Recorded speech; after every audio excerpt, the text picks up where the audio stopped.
ஓம் சாய்ராம். என் அன்பு குழந்தையே, இன்று இரவு அதிசயம் நடக்கும் என் செல்லமே. இதோ உன் கஷ்டத்திற்கு கடைசி நாள் இது. ஒரு முறை கேள். ஆம், இது சாயப்பாவின் உத்தரவு.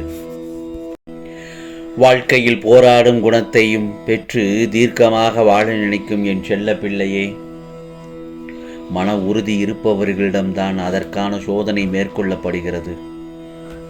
உன் மனம் என்பது நான் வசிக்கும் கோட்டை. அந்த கோட்டையில் என் அனுமதி இல்லாமல் ஒரு தூசி கூட நுழைய முடியாது. என்னை காண வந்த என் பிள்ளையான உனக்கு நிறைய விஷயங்களை புரிய வைத்தேன். எதற்கு தெரியுமா? நீ வளரவே இல்லை. ஆம், உன் மனதளவில் நீ சிறு பிள்ளையாகத்தான் இருக்கிறாய். உனக்கான பக்குவத்தை புகட்ட எனது சீற்றத்தையும் காண்பிக்க வேண்டியதாய் உள்ளதே. உன் மனதில் என்னை காண வருவதற்கு முன் பல எண்ணங்கள் குதர்க்கமாக எழும். அது ஏன் என்ற கேள்விக்கு விடை கூறுகிறேன், கேள்.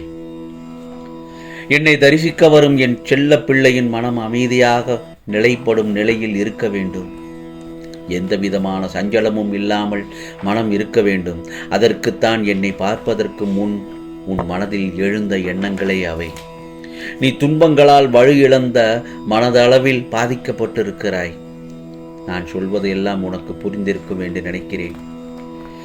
ஆகவே இந்த நேரத்தில் தேவையில்லாத எண்ணங்கள் உன்னிடம் உன் மனதிலும் உள்ளே வர எல்லா முயற்சியும் செய்யும். வாழ்க்கையில் மேடுகள் இல்லாத இடம் கிடையாது. அதுதான் உன்னை யார் என்று உனக்கு அறிமுகப்படுத்தும். சிறியதாய் இருக்கும் மரங்கள் பெரிய மரங்களை பார்த்து பிரமிக்குமாம். ஒரு நாள் நான் இப்படி வளர வேண்டும் என்று. அதுவும் வளருமாம், பெரிதாக அந்த மரமும். அதை போலவே சிறிதாய் இருக்கும் மரங்கள் அதே எண்ணத்துடன் தான் இருக்கும். ஆகவே நம்மால் முடிந்த அளவுக்கு அதன் வளர்ச்சிக்கு ஒரு துணையாய் அதற்கு நிழல் கொடுப்போம் என்று நினைத்து அவ்வாறு செய்யும். அதை போலவே தான் அந்த மரம் வளர்ந்து மற்ற மரங்களுக்கு தான் பெற்ற உதவியை செய்யும். அவ்வாறு ஒன்றுக்கு ஒன்று உதவி செய்து நாளடைவில் ஒரு பசுமையான மரங்களும் பூக்களும் நிறைந்த நந்தவனமாக மாறும். முதலில் வளர்ந்து நின்ற அந்த மரத்திற்கு நாம் வளர வேண்டும் என்ற ஏக்கம் இருந்தது. அதே போலத்தான் மற்ற மரங்களுக்கும் தோன்றியிருக்கும் என்று நினைத்தாதான் நந்தவனம் தோன்றியது. முதல் மரம் நாம் வளர்ந்து விட்டோம், இது போதாது, வான அளவாக வளர்ந்து நிற்க வேண்டும் என்று நினைத்து இருந்தால் நந்தவனம் தோன்றியிருக்காது. அது தரத்தை பார்க்கவில்லை. தனக்கு கிடைத்த போதுமான வளர்ச்சியில் மன நிறைவு பெற்றது. தான் இருந்த அந்த பழைய நிலைமையையும் நினைத்தால்தான் அவற்றால் இப்படி யோசிக்க முடிந்தது. ஆகவே அவற்றை போலவே மனிதனும் எண்ணினால் எல்லோருடைய வாழ்க்கை நந்தவனமாக மாறும். ஆகவே நீ நன்றாக வாழ்வாய். உனக்கு வாழ்க்கைக்கு தேவையான எல்லா நிகழ்வுகளுக்கான மாறுதல்களை நான் நிச்சயமாக உன் சாயப்பா கொண்டு வருவேன். ஆம் செல்லமே, என் வாழ்க்கையை, என் வாக்கை, என் பிள்ளைக்கான வாக்கை காப்பாற்ற நான் என்ன வேண்டுமானாலும் செய்வேன். உன்னை என்றும் என் இருதயத்தில் வைத்து உனக்கான வாழ்க்கையை உயிராய் என்றும் இருப்பேன் என் செல்லமே. மேலும் மனதில் உள்ள சங்கடங்களை மறைத்து கொண்டு எத்தனை நாட்களுக்குத்தான் வாழ்வது? இதோ உன் மனதில் இருந்த நிம்மதியை எப்போதோ இழந்து விட்டாய். அதை எனக்கு நன்றாக தெரிகிறது. அமைதி வெறும் வார்த்தைகளில் இருக்கிறதே தவிர மனதில் இல்லையே. இதை வெளியே சொன்னால் கௌரவம் போய்விடும் என நினைத்து மனதில் பூட்டிய விஷயங்கள் இன்று உடலையும் சேர்த்து பாதிக்கும் நிலைக்கு உன்னை தள்ளி இருக்கிறது. எதையோ இழந்து விட்டது போன்ற பரிதவிப்பிலேயே ஒவ்வொரு நாளையும் நகர்த்தி வருகிறாய். ஆகையால் நீ மெல்ல மெல்ல நீ தளர்ந்து விட்டாய் என் செல்லமே. சுற்றி இருப்பவர்களை பார்த்தால் எரிச்சலும் கோபமும் வருகிறது உனக்கு. என்னை புரிந்து கொண்டு தேற்றுவார் யாரும் இல்லை என மனதளவில் தவிக்கிறாய். உன்னை தேற்றுவதற்காகவும் உனக்கு உதவிகள் செய்வதற்காகவும் இதோ உன் சாயப்பா நான் உன்னோடு தான் இருக்கிறேன். உனது துக்க நாட்கள் முடிந்து போய்விட்டன என் செல்லமே. இனி உன் வாழ்க்கை நிம்மதி என்னும் உன்னை நிரந்தரமாக ஆட்கொள்ளப் போகிறது. ஆம், எதையும் சுலபமாக எடுத்துக்கொண்டு நடக்கப் போகிற நிலைக்குத்தான் வரப்போகிறாய். இது உன் சாயப்பாவின் சாதாரண வாக்கு அல்ல, சத்திய வாக்கு.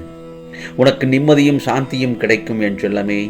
என்னை நம்பி சரணடைந்தவர்கள் யாராக இருந்தாலும் அவர்களுக்காக என் உயிரையும் நான் கொடுப்பேன் என்று வாக்குறுதி கொடுத்திருப்பதால் எனது வார்த்தையை நான் காப்பாற்ற நான் பாடுபடுவேன். ஏன் உனக்கு இவ்வளவு கோபம்? கோபத்தால் எதை சாதித்தாய்? கோபத்தால் உனக்கு நன்மையும் நல்ல பெயரும் கிட்டியதா? இல்லவே இல்லை. இந்த சமூகத்தில் உனக்கு அந்த கோபத்தால் உனக்கு கெட்ட பெயர்தான் அதிகமாக இருந்திருக்கிறது. நீ செய்த நல்ல செயல்கள் எல்லாம் அந்த இடத்தில் காணாமல் போய்விட்டு நீ செய்த அந்த கோபத்தில்தான் அதுதான் எல்லோர் மனதிலும் முன்னால் நின்று உன்னை கெட்டவனாக்கி விட்டது. கோபத்தால் இன்று உன் மனதிற்கு நெருக்கமானவர்கள் கூட எப்பொழுது தொலைவில் இருப்பதை போன்று உணர்கிறாய் என்றால் அதற்கு காரணம் நீதான் என் செல்லமே. உன் முன்கோபம்தான். என் மீதும் கோபப்படுகிறாய். உன்னுடன் தான் நான் இருக்கிறேன், ஆனால் நீயோ நான் நிர்கதியாய் விட்டுவிட்டேன் என்றே புலம்பிக் கொண்டிருக்கிறாய். உன்னிடம் நிறைய நல்ல குணங்கள் இருக்கிறது, ஆனால் அதை உன் கோபம் ஒன்றே முன்னின்று மறக்கச் செய்கிறது. ஆகவே எல்லோரிடத்திலும் தன்மையாக பேசு என் செல்லமே. கஷ்டம் வலி யாருக்குத்தான் இல்லை? இந்த பிரபஞ்சத்தில் ஒருவர் உனக்கு கஷ்டத்தை ஏற்படுத்த நினைத்தால் அதை நீ அனுபவிக்கிறாய் என்றால் ஒன்று கர்ம வினைதான் காரணம், இன்னொன்று நான் அனுமதிக்காமல் அவை உன்னிடம் வராது. ஆகவே கஷ்டமும் துன்பமும் உன்னிடம் வருகிறது என்றால் உனக்கு சில விஷயங்களை புரிய வைக்க நான் உன் சாயி அப்பா உனக்கு உலகமாய் தெரிகின்றேன் என்றும் உனக்கு தெரியாதா? பிறகு எப்படி உன்னை விட்டு நான் போவேன்? தைரியமாக இரு என்று உன்னுடன் தான் நான் இருக்கிறேன் செல்லமே, உன்னுடன் தான் இருக்கிறேன். மனதில் உள்ள சங்கடங்களை மறைத்து கொண்டு எத்தனை நாட்களுக்குத்தான் வாழ்வது? உன் மனதில் இருந்து நிம்மதியை எப்போதோ இழந்து விட்டாய். ஆம் செல்லமே, இவ்வாறெல்லாம் நீ இருப்பதனால்தான் உன் சாயப்பா உன் மனதிலோடு உன்னோடு நான் வாழ்ந்து கொண்டிருக்கிறேன். எதற்கும் பயப்படாதே, துணிவோடு உன் வாழ்க்கையை நடத்து. இன்னொன்று சொல்லட்டுமா? யாரும் இல்லை என்ற எண்ணத்தை உனக்குள் ஏற்படுத்தி கொள்ளாதே என் செல்லமே. அது மிகவும் மிகவும் ஆபத்தானது. உனக்குள் நானும் எனக்குள் நீயும் இருக்கும்போது அந்த எண்ணமே தவறாகி விடுகிறது அல்லவா? சதா சர்வகாலமும் என் சாயி என்னுடன் இருக்கிறார், எனக்கு என்ன கவலை என்று சொல்லிப்பார். உனது பயமெல்லாம் போய் உனக்கான புது தைரியம் கிடைக்கும். ஆகவே நானே நிரந்தரம், மற்றவையெல்லாம் கலைந்து போகும் வேகங்கள். இதை முதலில் ஞாபகத்தில் வைத்து நீ உணர்ந்தால் நீ உச்சத்தை அடைவாய் என் செல்லமே. உனக்கு நான் பலமுறை சொல்லியிருக்கிறேன், பயப்படாதே, நான் உன்னோடு இருக்கிறேன் என்று. எப்போது எங்கே என்னை நீ நினைத்தாலும் நான் உன்னோடு தான் இருப்பேன். பயப்படாதே என் செல்லமே. இதை நன்றாக மனப்பாடம் செய்து கொள்.